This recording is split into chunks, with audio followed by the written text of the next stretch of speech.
Salut miteinander, ich bin der Tombo und ich hatte die Idee, um eine kleine Videoserie zu machen von relativ kurzen Videos, wo ich die Argumente behandeln will, die am meisten in meinen Diskussionen, die ich mit Leuten habe, über Veganismus aufkommen. Ich bin seit 2,5 Jahren vegan und habe in diesen 2,5 Jahren mit relativ vielen Leuten über meinen Lebenswandel geredet. Und weil natürlich nicht alle Leute schon vegan waren, mit denen ich geredet habe, haben die natürlich verschiedene Sorgen ausgedrückt oder haben generell gesagt, nein, es ist eine dumme Idee und haben allerlei verschiedene Argumente aufgebracht. Die Argumente sind schlussendlich immer so mehr oder weniger die gleichen und darum habe ich gedacht, werde ich die mir mal aufschreiben und werde die dann in dieser Videoserie einzeln behandeln. Ich habe eigentlich zwei Ziele mit dieser Videoserie.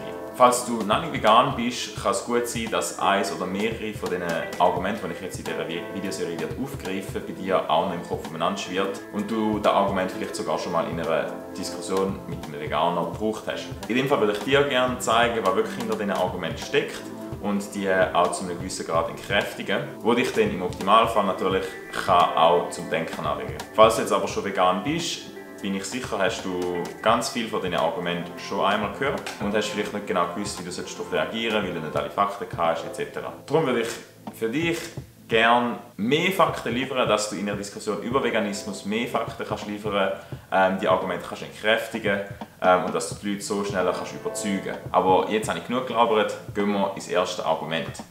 Meine Ernährung ist eine persönliche Entscheidung.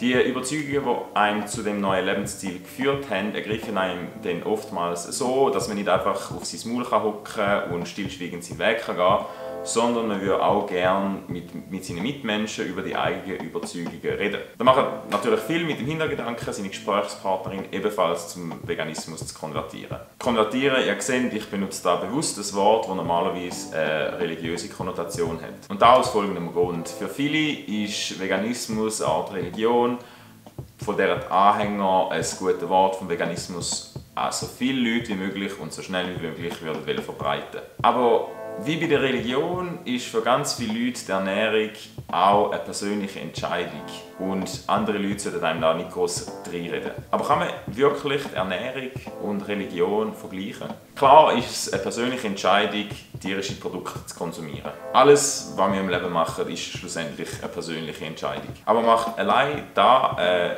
Handlung moralisch vertretbar? Es ist zum Beispiel auch eine persönliche Entscheidung, seinen Hund zu schlagen oder auf Elefantenjagd zu gehen. Was also macht eine persönliche Entscheidung moralisch oder unmoralisch? Ob man jetzt Christ, Buddhist oder Atheist ist, hat auf Drittmenschen ja nicht wirklich eine Auswirkung. Ich kann den Glauben oder den Nicht-Glauben ausüben, ohne dass ich auf irgendein Lebewesen angewiesen wäre oder ohne dass ich irgendein Lebewesen überhaupt beeinflussen mit dieser Entscheidung. Mit der Ernährung ist es aber nicht ganz so. Wenn wir uns entscheiden, ein tierisches Produkt zu essen, hat das zur Folge, dass ein Tier, von dem das Produkt kommt, entweder für uns geschlachtet wird oder auf eine andere Art für uns ausgebeutet wird. In anderen Worten verursacht unsere Entscheidung, so Produkte zu konsumieren, ein Opfer. Wie kann man denn da sagen, dass es allein unsere Entscheidung ist?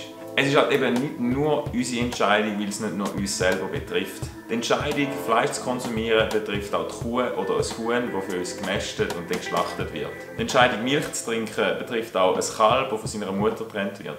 Und unsere Entscheidung zum Fisch essen betrifft auch den Lachs, der im Netz gefangen wird und dann langsam auf dem Boot verstickt.